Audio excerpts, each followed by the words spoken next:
The outgoing president of Botswana, Mokweetsi Masisi, has conceded defeat after losing to the opposition party, the UDC, Umbrella Democratic for Change.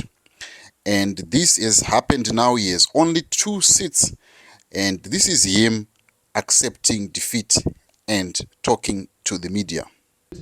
I stand very proud that I stood my ground on it.